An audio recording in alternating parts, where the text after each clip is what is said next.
Hello friends, welcome to our YouTube channel. आज की इस वीडियो में फंडामेंटल राइट्स के बारे में डिस्कस करेंगे। ये वीडियो का पार्ट 2 है। प्रीवियस पार्ट में हमने फंडामेंटल राइट्स का पार्ट 1 डिस्कस किया था, जिसमें हमने 3 इंपॉर्टेंट फंडामेंटल राइट्स के बारे में पढ़ा था और किस आर्टिकल्स में दिए गए हैं और क्या बताया गया वो पढ़ा था हमने। और इस वीडियो में हम फंडामेंटल राइट्स का पार्ट 2 पढ़ेंगे, जिसमें हम बाकी के जो 3 इंपॉर्टेंट फंडामेंटल राइट्स हमारे हैं उनके बारे में पढ़ने वाले हैं। और जिन्होंने इस वीडियो का पार्ट 1 नहीं देखा है वो पहले जाके वो वाली वीडियो देखें, तभी आपको ये वीडियो समझ में आएगी, जिसका लिंक आपको हमारे डिस्क्रिप्शन में मिल जाएगा। So without wasting any time let's start the video. So our fourth fundamental right is right to religious freedom, जो आर्टिकल 25 टू 28 में डिस्क्राइब किए गए हैं। तो चलिए स्टार्ट करते हैं 25 से। So article 25 says that right to religious freedom, in Hindi भी से धार्मिक स्वतंत्रता का अधिकार। तो इट मीन्स अगर आप कोई भी कल्चरल इवेंट में पार्टिसिपेट करना चाहते हैं तो आप कर सकते हैं। इट मीन्स अगर आप मान लीजिए कोई हिंदू है और आपको कोई सिख कल्चरल इवेंट है जिसमें आपको पार्टिसिपेट करना है, तो आपको कोई रोक नहीं सकता, आप वो कर सकते हैं। यह आपका एक राइट है जो आपको आर्टिकल 25 देता है कि अगर आप कोई भी कल्चरल इवेंट में पार्टिसिपेट करना चाहते हैं या कोई भी उत्सव में भाग लेना चाहते हैं तो आप वो कर सकते हैं। कोई भी फेस्टिवल आप मना सकते हैं, ये आपकी मर्जी है। तो चलिए आगे बढ़ते हैं। तो article 26 says that freedom to manage religious affair. It means अगर आप अपने कल्चर से रिलेटेड कोई इवेंट करना चाहते हैं या कोई टेम्पल बनाना चाहते हैं तो आप वो बना सकते हैं, आपको उसके लिए एक फ्रीडम दी गई है। आप अपने रिलीजन को फेमस करने के लिए जो आप करना चाहते हैं वो आप कर सकते हैं, इसके लिए आपको कोई मना नहीं करेगा। सो नेक्स्ट आर्टिकल की तरफ चलते हैं। So article 27 says that non payment of taxes for the promotion of any particular religion. It means मान लीजिए कि अगर आपको अपने रिलीजन को फेमस करने के लिए उससे रिलेटेड एक टेम्पल बनाना है और आपके पास उतने पैसे नहीं है जिससे आप एक टेम्पल बना सको, तो ऑब्वियस सी बात है जो आपके रिलेटिव्स होंगे, नेबर्स होंगे, जो आपके कास्ट के लोग होंगे, आप उनसे जाके पैसे कलेक्ट करेंगे जिससे कि आप एक टेम्पल बना सके।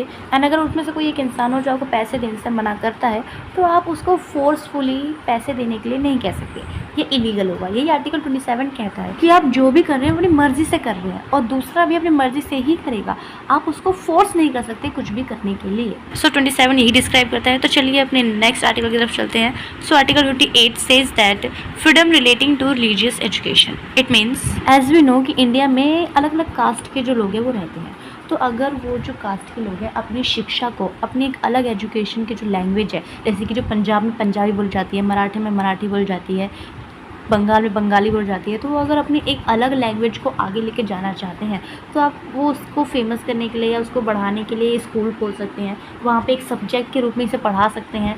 तो यही आर्टिकल 28 है कि अगर आपने रिलीजियस से रिलेटेड जो एजुकेशन है उसे आगे बढ़ाना चाहते हैं, लोगों को सिखाना चाहते हैं, जो आने वाली जनरेशन है उन्हें सिखाना चाहते हैं, तो आप उससे रिलेटेड कोई स्कूल भी खोल सकते हैं।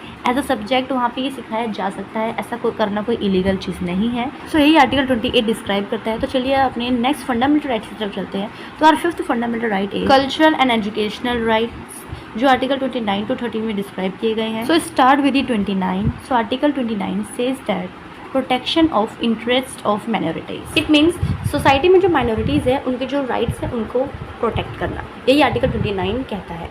मतलब क्या है कि जो लोग जो है संख्या में कम है, माइनॉरिटीज़ का मतलब होता है हिंदी में अल्पसंख्यक, अल्प मतलब कम और संख्यक मतलब संख्या में, मतलब जो संख्या में कम है, जो बाकी के मुकाबले कम है। मान लीजिए कि एक हिंदू है और एक जगह पे सिख है, तो ऑब्वियसली बात है इंडिया में कौन ज़्यादा है, इंडिया में हिंदू ज़्यादा लोग हैं और सिख कम है, तो जो सिख हुए वो हिंदू के मुकाबले माइनॉरिटीज़ कहलाएंगे। मतलब जो संख्या में कम है बाकी के मुकाबले, जो कास्ट में थोड़े छोटे हैं, उसे माइनॉरिटीज़ कहा जाता है। इन्हीं माइनॉरिटीज़ को सोसाइटी में बाकी के इक्वल करने के लिए गवर्नमेंट इन्हें कई चीज़ों में रिजर्वेशन भी प्रोवाइड करती है ताकि ये ज़्यादा से ज़्यादा आगे बढ़ सके। इन्हें ऐसा ना लगे कि ये अगर कम है तो इन्हें दबाया जाए किसी से, ऐसा नहीं होना चाहिए। सभी को एक इक्वल राइट मिलना चाहिए जो इंडियन कॉन्स्टिट्यूशन इन्हें प्रोवाइड भी करती है। तो चलिए अपने नेक्स्ट आर्टिकल की तरफ चलते हैं। So article 30 says that right of minorities to establish and administer educational institutions. It mean जो माइनॉरिटीज़ है अगर वो अपनी एक अलग लैंग्वेज को आगे लेकर जाना चाहते हैं तो वो उससे रिलेटेड कोई इंस्टीट्यूट को इस्टेब्लिश कर सकते हैं या फिर कोई स्कूल खोल सकते हैं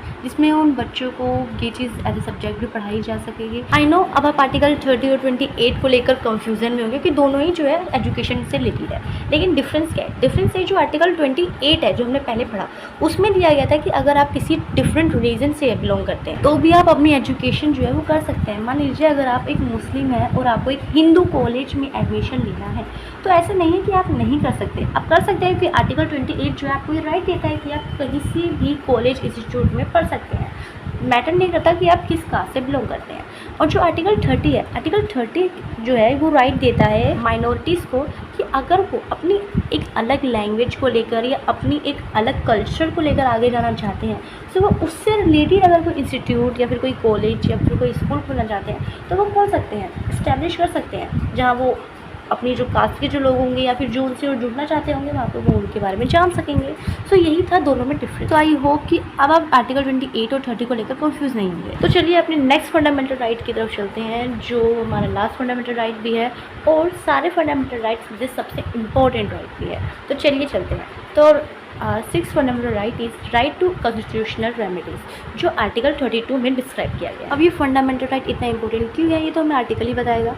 तो without wasting any time let's see what article 32 says that. So article 32 says that right to petition the Supreme Court for enforcement of fundamental right. It means अगर आपके किसी भी fundamental right का violation होता है तो आप डायरेक्टली उसके अगेंस्ट सुप्रीम कोर्ट जाकर अपनी पिटीशन दे सकते हैं, अपनी याचिका दे सकते हैं। And the main thing is that supreme court को भी अपना डिसीजन आपके फेवर में ही देना पड़ेगा क्योंकि आपका फंडामेंटल राइट का वॉल्यूशन हुआ है। बिकॉज फंडामेंटल राइट एक ऐसे राइट्स है जिनका वॉल्यूशन कोई भी नहीं कर सकता, और अगर कोई करता है तो सुप्रीम कोर्ट को अपना डिसीजन आपके फेवर में ही देना पड़ेगा। एंड आर्टिकल 32 को heart and soul of the Indian constitution भी कहा जाता है। ये एक इंपॉर्टेंट क्वेश्चन है जो एग्जाम में कई बार पूछा जाता है कि इंडियन कॉन्स्टिट्यूशन का हार्ट एंड सोल किसे कहा जाता है। सो वही आर्टिकल 32 है जिसे इंडियन कॉन्स्टिट्यूशन का हार्ट एंड सोल कहा जाता है। तो आई होप कि आपको पता चल गया होगा कि आर्टिकल 32 हमारे लिए इतना इंपॉर्टेंट क्यों है। सो अब हमने अपने सारे फंडामेंटल राइट्स के बारे में पढ़ लिया है, लेकिन स्टिल वन इज़ लेफ्ट, जो पहले तो फंडामेंटल राइट था लेकिन अब नहीं है। Yes you all are right, I am talking about the property rights जो आर्टिकल 31 में डिस्क्राइब किए गए थे। येस पहले हमारे पास टोटल 7 फंडामेंटल राइट्स होते थे, लेकिन कुछ इश्यूज़ की वजह से जो प्रॉपर्टी राइट्स थे इन्हें फंडामेंटल राइट्स से हटा दिया गया और now we have only 6 fundamental rights. तो बेसिकली प्रॉपर्टी राइट्स को हमारे फंडामेंटल राइट्स से हटाने का जो मेन कारण था वो ये था कि 1978 में जो हमारी गवर्नमेंट थी उन्हें रेलवे बनाने का काम करना था। तो रेलवे बनाने टाइम में जो एक लैंड था वो बीच में आ रहा था, तो गवर्नमेंट ने क्या किया, जिसका वो लैंड था उससे बातचीत की और कहा कि ये लैंड जो है वो गवर्नमेंट को सेल कर दे, उसके मतलब वो जो पैसे वो जो मांगेंगे वो उन्हें दे देंगे, क्योंकि रेलवे से क्या होगा, सबका फ़ायदा होगा बनने से। लेकिन उस आदमी ने साफ मना कर दिया कि वो अपनी ज़मीन जो है, अपना लैंड जो है वो किसी को सेल नहीं कर देगा। तो फिर गवर्नमेंट ने कहा कि अगर ऐसा हुआ तो ये जो केस है वो ये सुप्रीम कोर्ट तक लेके जाएंगे। तो उस व्यक्ति ने भी कहा ठीक है आप लेके जा सकते हैं, क्योंकि ये जो प्रॉपर्टी राइट है ये मेरा एक फंडामेंटल राइट है और आप मेरे इससे कुछ नहीं कर सकते। गवर्नमेंट ने क्या किया, जो केस था वो सुप्रीम कोर्ट के पास ले गया। एंड ऑफ दिस क्या हुआ कि सुप्रीम कोर्ट का जो फैसला था वो उस व्यक्ति के फेवर में ही देना पड़ा, क्योंकि हम सब जानते हैं कि आर्टिकल 32 क्या कहता है। आर्टिकल 32 साफ कहता है कि अगर आपके कोई भी फंडामेंटल राइट्स का वॉल्यूशन होता है तो आप उसके खिलाफ सुप्रीम कोर्ट जा सकते हैं और सुप्रीम कोर्ट को आपके फेवर में ही डिसीजन देना होगा।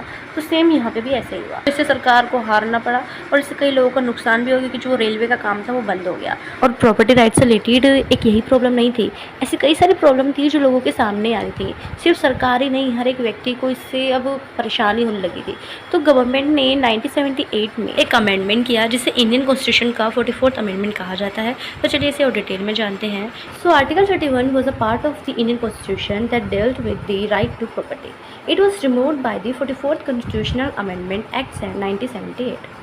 This amendment come into effect on June 20, 1979. It means जो हमारा प्रॉपर्टी राइट था, जो आर्टिकल 31 में डिस्क्राइब किया गया था, इसे हटाने के लिए इंडियन कॉन्स्टिट्यूशन में 44th अमेंडमेंट किया गया 1978 में, और इसे इफेक्ट में जून 20, 1979 में लाया गया। After the removal of article 31, the right to property was removed from the category of fundamental rights and it was added under part 12 of the constitution under article 300A.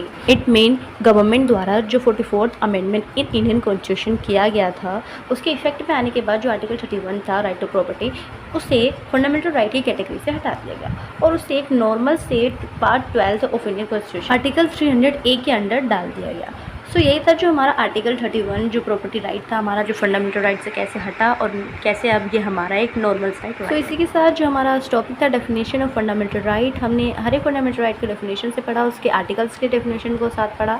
तो अगर आपको कोई भी डाउट हो इन चीज़ में अभी भी तो आप कमेंट में मुझसे पूछ सकते हैं, मैं आपको ज़रूर रिप्लाई करूँगी।